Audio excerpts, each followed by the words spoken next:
Officer Shanique Varlak from the New York Police Department was bashed in the head with a bottle and pummeled in an unprovoked attack in the Bronx. Varlak was standing in front of the all-car service on 231st Street in the afternoon of April the 17th of 2023. She and other officers had been conducting inspections of illegal smoke shops in the area when 45-year-old Jose Garcia suddenly pulled a bottle out of his pocket and used it to strike Varlak in the back of her head. Garcia then took the attack even further, grabbing the victim's hair and delivering a few roundhouse punches to her face and body. The other officers wrestled with him until they subdued him. The victim was later taken to St. Barnabas Hospital, where she received medical treatment and was listed in stable condition. After being taken into custody, Garcia told the police that God told him to do it. He was arraigned on charges of attempted aggravated assault on a police officer, second and third degree assault, and criminal possession of a weapon. His bail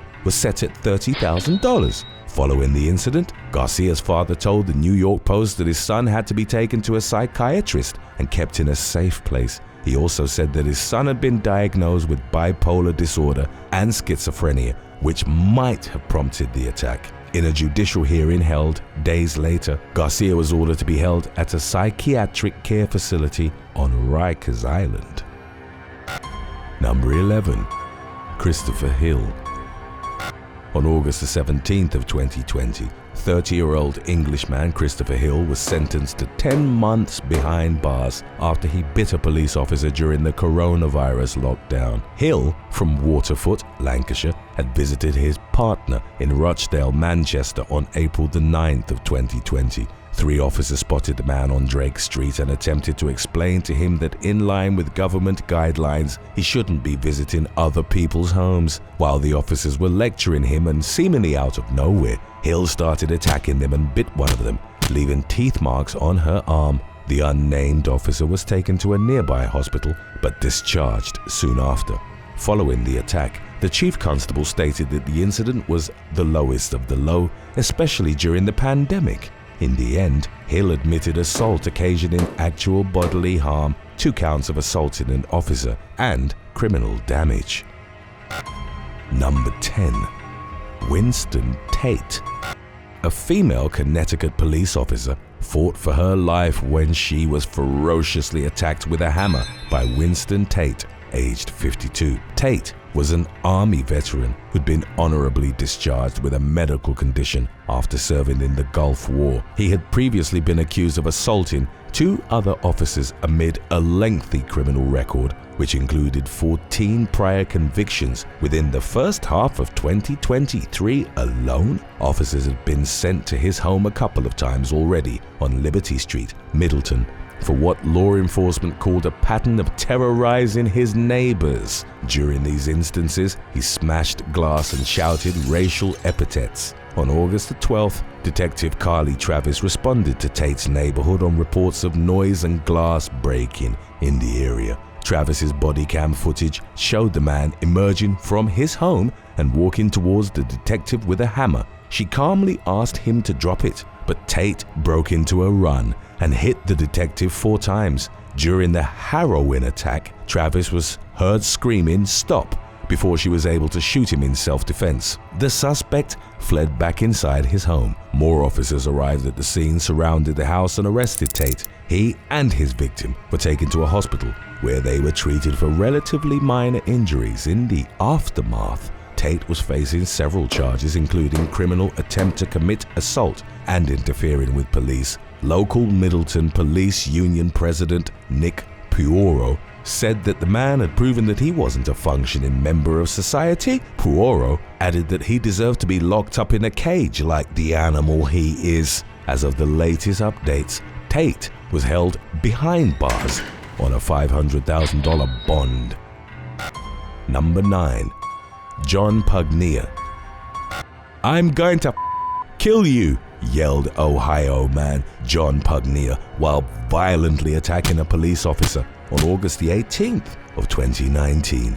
A witness had previously called authorities reporting a vehicle which was driven erratically by a seemingly intoxicated driver. The witness provided the license plate number, which was registered to Pugnia's wife. North Royalton Patrol Officer Alexandra Bell went to Pugnia's residence on Lynn Drive to investigate. Bell found Pugnia, who'd just arrived in his driveway, and started questioning him. When she asked him why he was acting impaired and if he'd been drinking, the man became agitated. The officer then attempted to arrest him, but he punched her right in the face, causing her to fall to the ground. Pugnia, who outweighed Bell by nearly 100 pounds, got on top of her and continued the onslaught, punching her face several times. He yelled profanities, and that was when his wife rushed out of their house and tried to intervene. As the struggle continued, the suspect had both hands gripping the officer's face, pushing into her eyes so hard that she temporarily lost her vision. Bell was eventually able to pull away from him. Other officers arrived at the scene and took Pugnia into custody. They took him to the North Royalton City Jail, where he became more belligerent.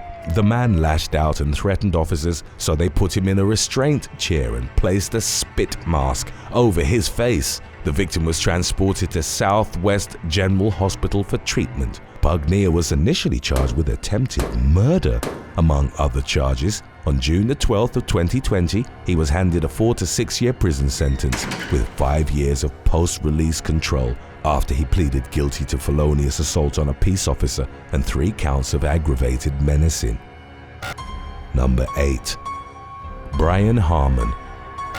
57-year-old Brit Brian Harmon caused 3 fractures to the eye socket of a special constable after a pub brawl. The incident took place at the Crown in Burntwood, England, on January the 31st of 2020. Court records indicated that CCTV footage in the pub showed Harmon becoming irritated at a verbal interaction between his friend and Special Constable Luke Martin, who was off duty at the time. Harmon stood up and punched Martin in the face without warning. The former grabbed a pool cue but was disarmed twice by someone trying to de-escalate the situation. However, Harmon picked up the pool cue a 3rd time and used the thick end of it to inflict serious injuries on Martin, who wasn't showing any aggression himself. According to a witness, the impact on Martin's face sounded like a branch being snapped. The 31-year-old had to be rushed to Walsall Manor Hospital. He would later lose his career in law enforcement after suffering from seizures and limited vision. Harmon was arrested along with 2 others who were suspected of having been involved in the incident. The 2 unnamed men were later handed suspended prison sentences after admitting a fray. Harmon was found guilty of possession of an offensive weapon and inflicting grievous bodily harm. During his sentencing hearing, Harmon's lawyer claimed that he needed intensive and long-term treatment for serious medical conditions he'd incurred after serving in the army. The judge said that Harmon deserved jail time, but concluded that it was appropriate to suspend it given his medical situation. In the end, Harmon was only required to complete 28 days of a rehabilitation activity, a thinking skills program, and adhered to a 3-month curfew, along with a 2-year suspended sentence. Additionally, he was ordered to pay an estimated $2,700 in compensation to the victim. Number 7. Edwin Rivera and Sean Rivera. An off-duty police officer who clashed with 2 brothers during a road rage incident in Queens, New York, accidentally shot himself during the struggle. The incident occurred shortly before 1 p.m. on August the 30th of 2023. 27-year-old officer Christopher Campos was driving his personal vehicle on the Queens Boulevard service road when he came upon a white minivan blocking the roadway. Campos exchanged words with the minivan driver, 32-year-old Edwin Rivera. Campos eventually got around the minivan and continued on near 70th Street, where the 2 vehicles met up again. At that point, Campos and Edwin Rivera continued their verbal altercation, during which Edwin's brother, Sean, came up behind Campos's Kia Soul and smashed its back window with his hand. Subsequently, Campos wanted to arrest the 27-year-old. Edwin intervened, and Campos drew his gun, identifying himself as an officer from the New York Police Department. A cell phone video captured the moment the officer told the brothers to get on the ground. Apparently, the pair didn't believe him and asked him where his badge was. The situation escalated further and the three men got into a physical altercation. Campos was pinned to the ground while Sean was choking him. Suddenly, the officer fired a shot that wounded himself in the leg and struck Edwin's hand. In the end, the trio were hospitalized with various injuries. Ultimately, the Riveras were charged with first-degree assault, assault on a police officer, strangulation and criminal possession of a weapon. Subsequent information indicated that both men were jailed pending court hearings. Number 6. A face mask row.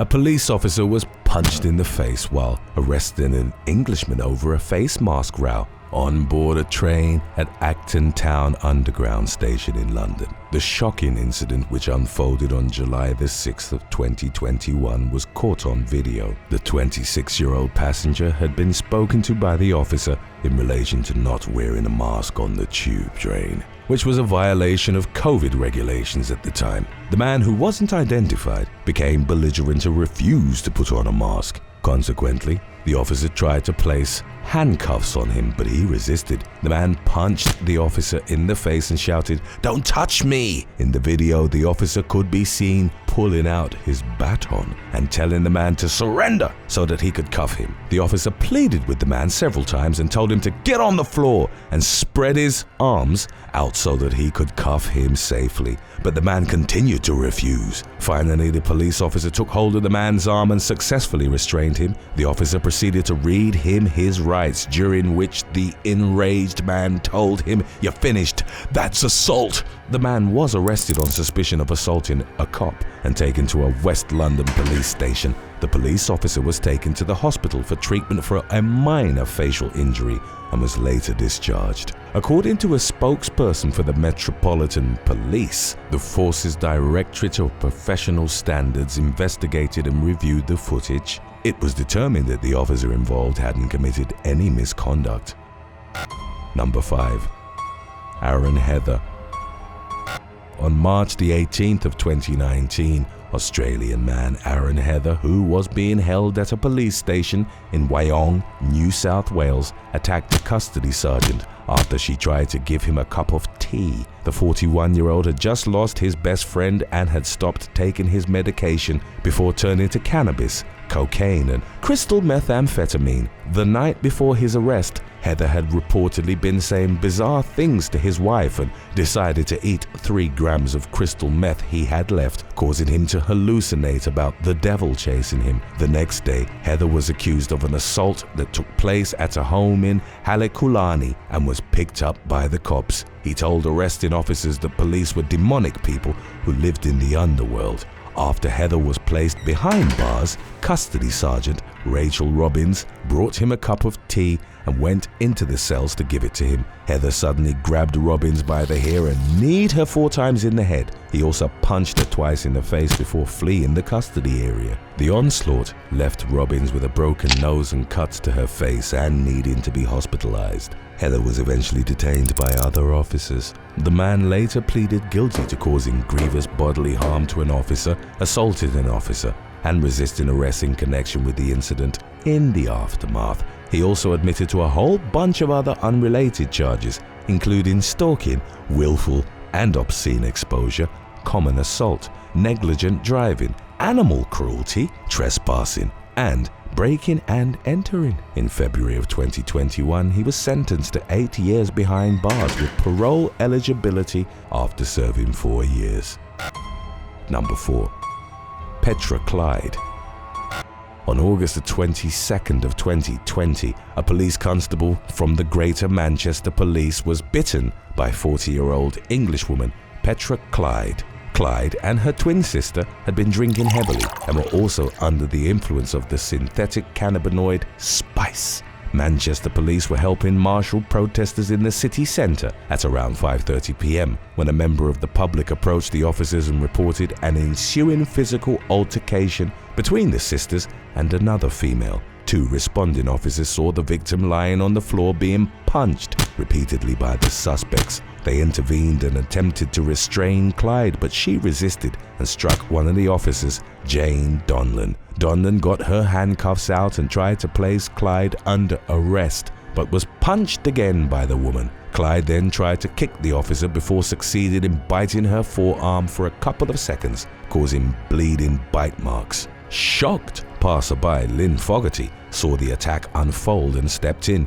She helped restrain Clyde while the officer broke free. Fogarty said that she was worried that Donlan was going to be hurt further and that other people were just screaming and cheering without helping at all. Fogarty further claimed that Clyde's mouth was foaming and that she looked like she was on drugs. The bite caused Donlan to suffer skin loss and a high risk of infection. She needed to have a hepatitis B booster and a tetanus vaccine, as well as antibiotics. Clyde later claimed that the bite wasn't intentional and denied being intoxicated or on any form of drugs during the incident. Clyde was later sentenced to 2 years after admitting to causing actual bodily harm. Number 3. Tesan Ort. Body cam footage captured the moment 41-year-old Englishman Tesan Ort spat blood in a female police officer's eye as he was being arrested. West Midlands police were called to the Vincent Wiles house in Coventry on April the 18th of 2020 after Ort had become abusive towards his neighbor. When they arrived, Ort had already suffered a bloody nose. While they tried to arrest the man, he became aggressive, so one of the officers took him to the floor, while Police Constable Annie Napier placed handcuffs on him. The footage showed that as they were getting Ort up, he spat into Napier's face and it caught her straight in the eye. Consequently, the other officer got the man in a headlock and wrestled him back to the floor. While Napier's colleagues were comforting her, she told them, "I'm just worried about the coronavirus." Following the incident, she tested negative for COVID-19 and remained on active duty. Because Ort was on bail at the time for a previous incident, he was remanded in custody. More than a week later, Ort, who suffered from schizophrenia and was bipolar, admitted common assault and 2 charges of common assault on emergency workers at Warwick Crown Court. On July the 2nd of 2020, he was sentenced to 8 months behind bars and ordered to pay nearly $200 as a victim surcharge. Today's topic was requested by Strauss Mira. If you have any other topics you'd like to learn about, subscribe and let us know in the comments section below. Number 2. Mary Clifton. An Arizona woman was arrested after she evaded a traffic stop, crashed her truck into a fence, and encouraged her pit bull to attack police officers. The incident unfolded at around 10:30 p.m. on August the 5th of 2023. Police had been driving near 107th Avenue and Coulter Street in Phoenix when they spotted a pickup truck in the middle of the roadway obstructing traffic. They subsequently used their lights and sirens to alert her and to execute a traffic stop. The driver, later identified as 39-year-old Mary Clifton, drove off before losing control of her vehicle and crashing into the fence of a home in the area. As officers moved in to detain Clifton, she went from the driver's side seat to the passenger seat to exit the truck and pulled out a 90-pound pit bull. The officers tried to get her on the ground, but the woman resisted, instead unleashing the dog on them. Court documents indicated one of the officers was bit in the left hand, causing a minor abrasion. The officer then hit the dog twice, causing it to briefly go away. Upon returning, it tried to bite the same officer, but the dog was tased. In an effort to knock the taser off of the officer's hands, Clifton swatted at the taser, causing it to activate and shock the dog again. As the officers continued their attempts to detain Clifton, the dog bit the other officer on the right foot, clamping on for a few seconds before running away. In the end, Clifton was booked into the Maryvale station on charges of unlawful flight from law enforcement, aggravated assault against a police officer, and resisting arrest. It is not clear what happened to the dog. We'll line up when dog attacks go wrong after number 1. For those of you who missed that release, stick around if you want. Number 1. Jordana Capiello.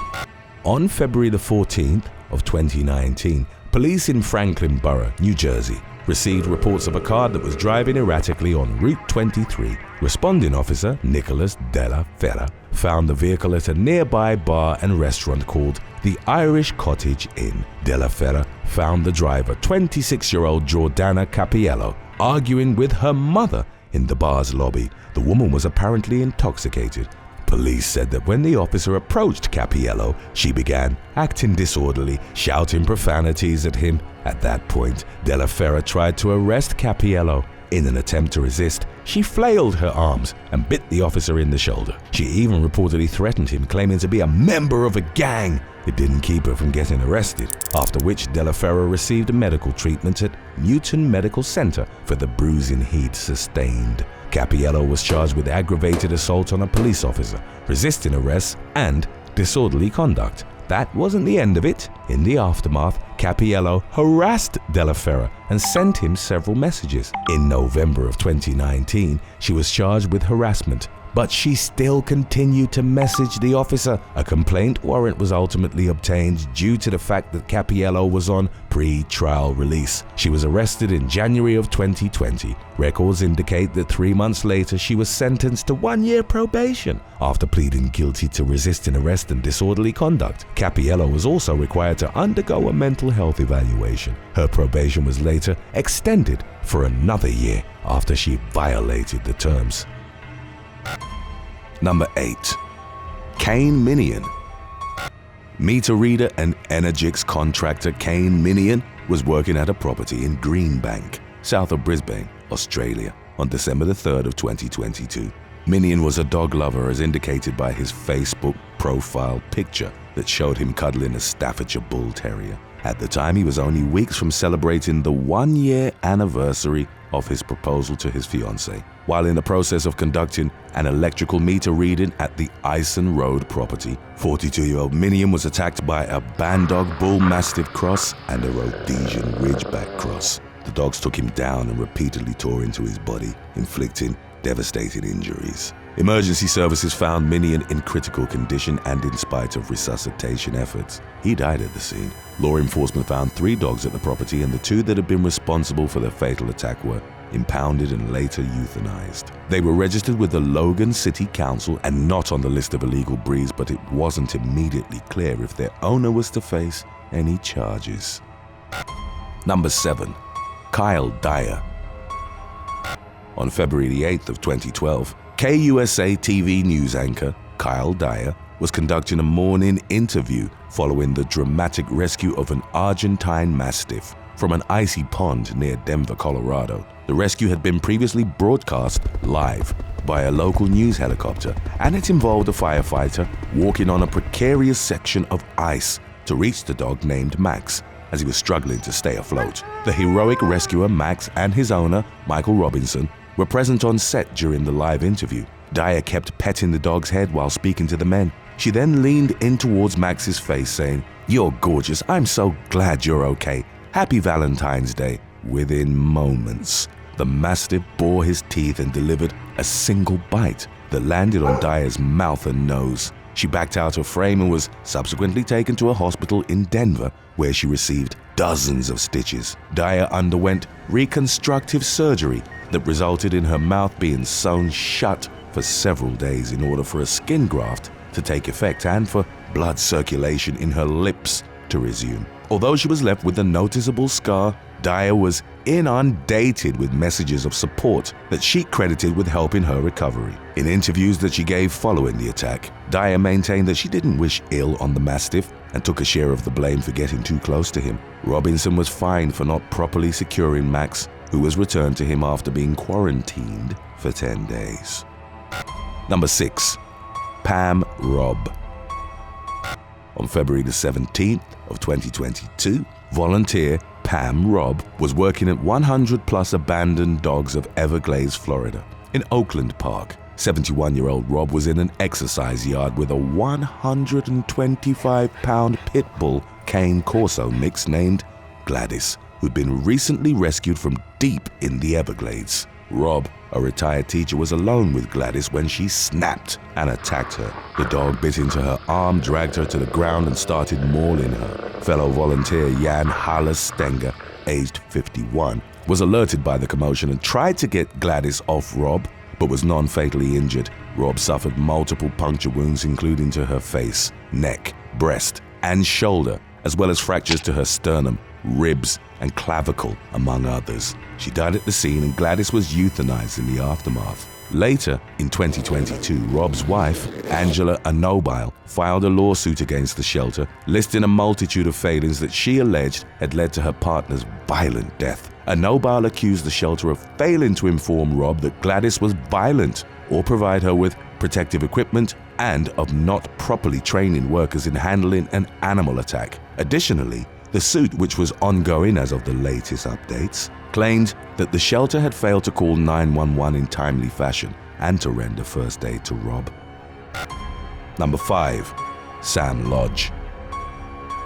53-year-old Sam Lodge from Grimsby, England, was returning to her home on April the 1st of 2022 when she came across a whippet-like dog and its owner. Lodge, who described herself as a dog lover, asked if she could pet the dog, and the owner assured her that it was friendly. Lodge bent down, at which point the dog attacked her face. The woman initially thought it had head-butted her, and only upon arriving home realized that a chunk of her nose had been bitten off. She went to the hospital and was told that she'd need extensive surgery to mend her injury. A flap of skin was removed from her hairline and attached to the bridge of her nose, which was then twisted to facilitate the healing process. Lodge was left with 16 stitches in her face, which secured a cut that ran across her forehead and to her nose. She was told that it would take at least 18 months for her to regain feeling in her head, but also that it was possible it might never happen. In spite of her ordeal and disfigurement, Lodge told a media outlet that she did not want the dog to be put down.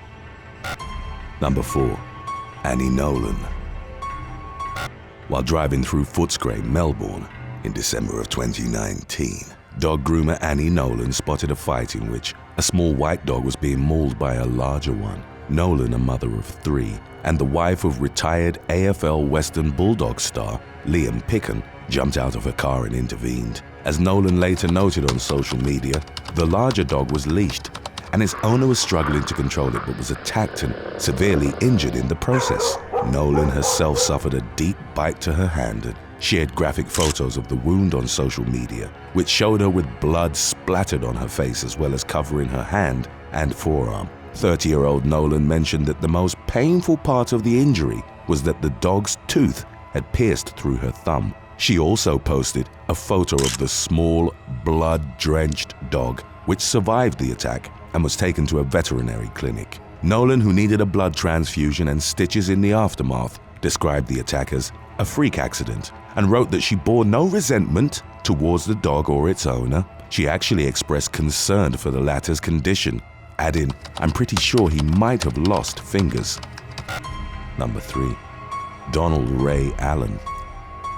65-year-old Donald Ray Allen was found dead on November the 18th of 2020 along the side of Kirkland Road in rural Bascom, Florida. Allen, a father of 7, had visited a friend and left at night without a car, phone, or wallet while he was several miles away from his home. He traveled through the dark on the isolated dirt road, which was surrounded by woods and farmland. At some point during the night, Allen was attacked by a pack of dogs. At around 8 a.m., the Jackson County Sheriff's Office received reports of a man lying unresponsive on the road, and the body was identified as Allen's. An autopsy subsequently confirmed the initial suspicions that he'd been mauled to death. The authorities set up traps and flew drones to find the animals involved in the attack and to determine whether they were strays or owned. Law enforcement released photos to the media which had been caught by trail cameras and showed a dog pack that had been seen in the area prior to the attack on Allen. Evidence collected at the scene was also sent to the University of Florida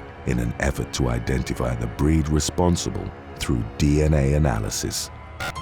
Number 2. Yiltan Kaltikusu. Australian man Yiltan Kaltikusu was crouched down watching a soccer game in the Cairnley suburb of Melbourne on June the 21st of 2014. Sitting near him was a pet owner who'd improperly secured their dog by holding its leash under their foot. The animal broke free, launched at Kaltikusu and bit into his face, severing his nose tip.